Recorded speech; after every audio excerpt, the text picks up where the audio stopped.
اگر آپ کو ایمان اور یقین حاصل ہو تو پھر دعا کریں اللہ اس پر استقامت عطا فرمائے، پھر اس پہ ڈٹ جائے۔ نبی پاک صلی اللہ علیہ وسلم نے فرمایا میں اس بات کا خوف نہیں کرتا کہ میری امت کمزور ہو جائے گی، اس بات کا ڈر نہیں کہ پیسے ختم ہو جائیں گے، نہ یہ خوف ہے کہ بھوکی مرے گی۔ حضور کس بات کا خوف ہے؟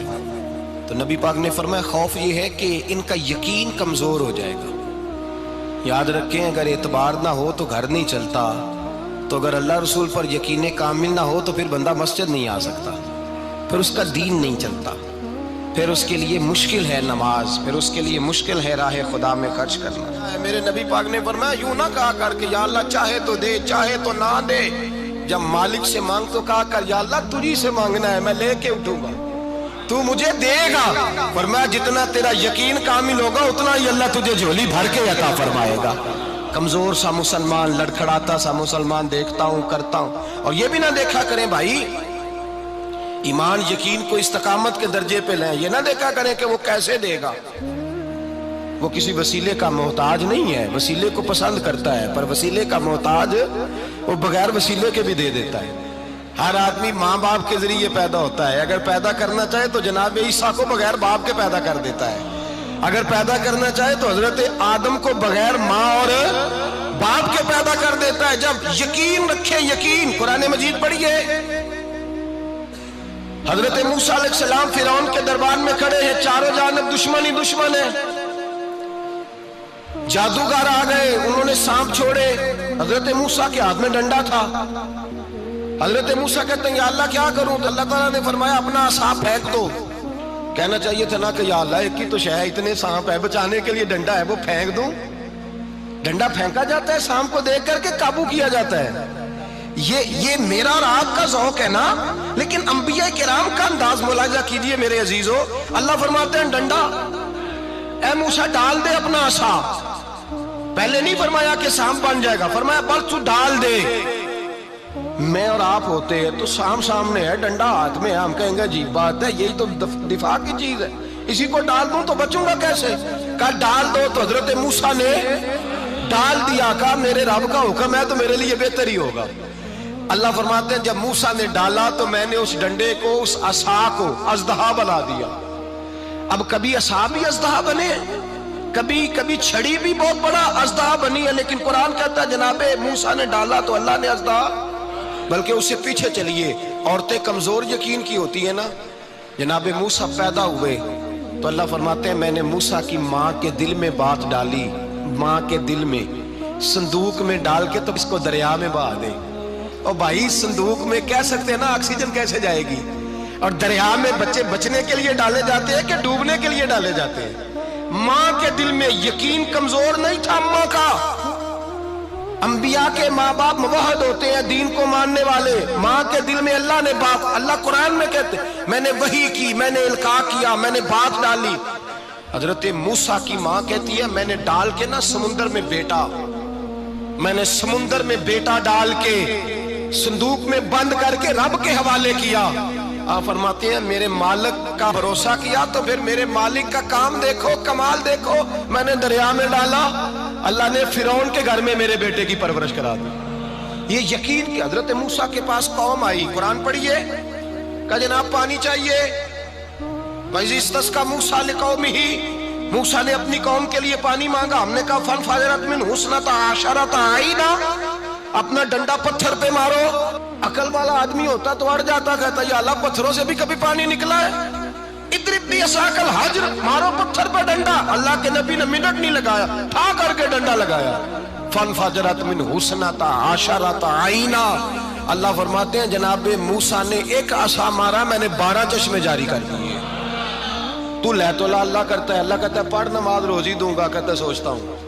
اللہ فرماتا ہے آجا مسجد میں تیرا ہو جاؤں گا، کہتا ہے دیکھتا ہوں۔ رب فرماتا ہے تو میرے محبوب کی غلامی کر، میں تجھے محبوب بنا لوں گا۔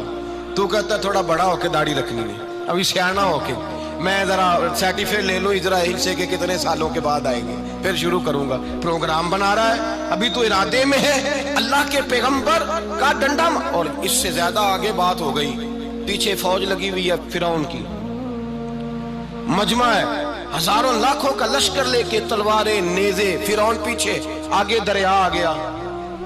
حضرت موسیٰ علیہ السلام کھڑے ہیں، اب کدھر جائیں؟ اللہ پاک نے فرمایا مارو ڈنڈا۔ کہاں؟ پانی پہ ڈنڈا مارو۔ اب حضرت موسیٰ علیہ السلام پانی پہ ڈنڈا مارے تو پانی ابھرے گا، اس سے زیادہ کیا ہوگا؟ پہلے پتھر پہ ڈنڈا مروایا تو پانی نکلا، اب پانی پہ ڈنڈا مروایا فَإِذْ فَرَقْنَا بِكُمُ الْبَحْرَ فَأَنْجَيْنَاكُمْ وَأَغْرَقْنَا آلَ فِرْعَوْنَ۔ اللہ فرماتے ہیں موسیٰ نے پانی پہ ڈنڈا مارا تو میں نے پانی میں رستے بنا دیے۔ ایک جگہ ڈنڈا مارا تو پانی نکل آیا، دوسری جگہ عصا مارا تو پانی خشک ہو گیا، 12 چشمے بن گئے، 12 رستے بن گئے دریا میں سے۔ حضرت موسیٰ علیہ السلام گزر گئے اور اللہ فرماتے ہیں فرعون بھی آیا تو اسے میں نے غرق کر دیا، اور وہ کھڑا دیکھتا ہی رہ گیا کہ بنا کیا ہے۔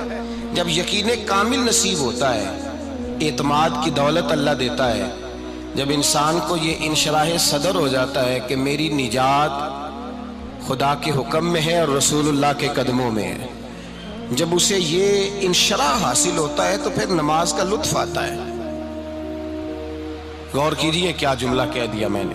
پھر اسے نماز کا پھر اسے نماز بوجھ نہیں، بلکہ نماز نہ پڑھے تو اس پر بوجھ ہوتا ہے۔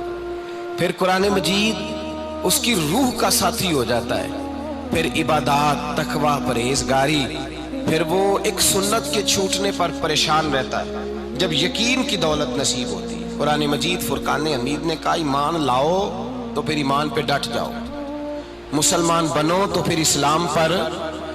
پھر یہ جو کمزوری ہے نا، یہ دیکھتے ہیں، کرتے ہیں، چلتے ہیں، ابھی کل، ابھی پرسوں، بہانے، ہیلے، ابھی میں نماز شروع کرتا ہوں، دیکھتا ہوں لا الہ الا اللہ محمد الرسول اللہ صلی اللہ علیہ۔ جب کسی نے کلمہ پڑھا تو اس پر پورا دین ضروری ہے، پورا۔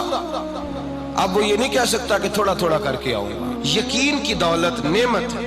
اللہ پاک قرآن مجید میں فرماتے ہیں ان الذین قالوا ربنا اللہ ثم استقاموا، جنہوں نے کہا کہ اللہ ہمارا رب ہے اور پھر وہ اس پر ڈٹ گئے، پھر اس پر وہ کہا تو ڈٹ گئے، کھڑے ہو گئے، نہیں اللہ ہی رب ہے، اللہ ہی دینے والا، اللہ ہی مالک، اللہ ہی ہمارا رازق ہے، رب ہی ہمارا سب کچھ۔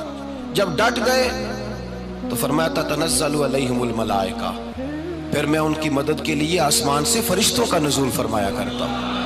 فرشتے کیا کہتے ہیں؟ اللہ تخافوا ولا تحزنوا، غم نہ کرنا، خوف نہ کھانا، وابشروا بالجنۃ التی کنتم توعدون، ہم تو تمہیں اللہ تبارک و تعالیٰ کی اس جنت کی خوشخبری دینے آئے ہیں جس کا رب نے تمہارے ساتھ وعدہ کیا ہوا ہے۔ پھر فرشتوں کا نزول ہوتا ہے، لیکن شرط کیا ہے کہ ایمان لائے، اور پھر ایمان پر پھر یہ نہ سوچے کہ وہ کس طرح دے گا، وہ کیسے عطا کرے گا، وہ میری مدد کس طرح کرے گا، نظام کیسے چلے۔ ڈٹ جائے کہے میرے اللہ کا حکم ہے تو میں نے حلال ہی کھانا ہے، میرے رب کا حکم ہے تو میں نے تھوڑے پہ ہی گزارا کرنا ہے، میرے مالک کا حکم ہے تو میں نے اپنی جیب دیکھنی یا دوسرے کی نہیں دیکھنی، میرے رب کا حکم ہے تو میں نے اس کی اطاعت میں رہنا۔ جب ڈٹ جائے گا اللہ کے احکامات پر، جب ڈٹ جائے گا تو اللہ فرماتا ہے پھر میں تیری مدد کے لیے فرشتوں کا نزول کروں گا۔ نبی پاک صلی اللہ علیہ وسلم نے فرمایا 2 دولتیں اگر کسی کو اللہ دے دے تو سمجھے اللہ نے اسے دنیا کی سب سے زیادہ دولت عطا فرما دی۔ یا رسول اللہ وہ کون کون سی چیزیں ہیں؟ فرمایا ایک جس شخص کو اللہ نے معاف کرنے کی دولت عطا کر دی، جو معاف کرنے لگ گیا، جس کی طبیعت میں درگزر آ گیا، جو معاف کرنے لگا، غلطیاں معاف کرنے لگا، جس کو ایک دولت یہ مل گئی، اور دوسرا میرے مصطفیٰ نے فرمایا جسے اللہ نے یقین کی دولت عطا فرما دی۔ جس کو یہ 2 دولتیں مل جائیں، ایک درگزر کرنا، دوسرا رب رسول پہ یقین کامل رکھنا، اسے کائنات کی ہر شے مل گئی۔ میرے نبی پاک نے فرمایا جب بھی دعا مانگو خدا سے یہ 2 نعمتیں مانگا کرو، عرض کیا کرو اے اللہ درگزر کی دولت عطا فرما، اے اللہ تو ہمیں یقین کی دولت عطا فرما، ایمان کی قوت اور پختگی نصیب فرما۔ میرے بھائی حضور نے فرمایا مانگ کے لو۔ کمزور ایمان والا شخص کسی کام کا نہیں ہوتا۔ جس آدمی کے ذہن میں شک کا بیج ایک دفعہ جنم لیتا ہے وہ آدمی تو غلام سے بدتر ہے۔ بے کیف سجدہ، روٹھی روٹھی سی عبادت، اس کی زندگی کیفیات سے خالی ہے۔ جس شخص کو پتہ چل جائے نا لوگ میرے مخالف ہیں، اس کا تو سجن رہتا ہی کوئی نہیں۔ اصل بات یہ ہوتی ہے کہ یہاں سوچ بیٹھا ہے کہ دنیا میرے خلاف ہے، مخالفت یہاں بیٹھ گئی ہے، دو بندے باتیں کر رہے ہیں تو پریشان ہے، میرے خلاف ہی لگے ہوئے ہیں، میری ہی بات ہو رہی ہے، کیونکہ اصل تکلیف کہاں ہے؟ اور اگر یہاں یقین کامل ہو گیا نا کہ سارے مجھ سے پیار ہی کرتے ہیں، تو پھر دو بندوں کو بات کرتا دیکھیں گے تو یہی سوچے گا میری تعریفیں کر رہے ہیں۔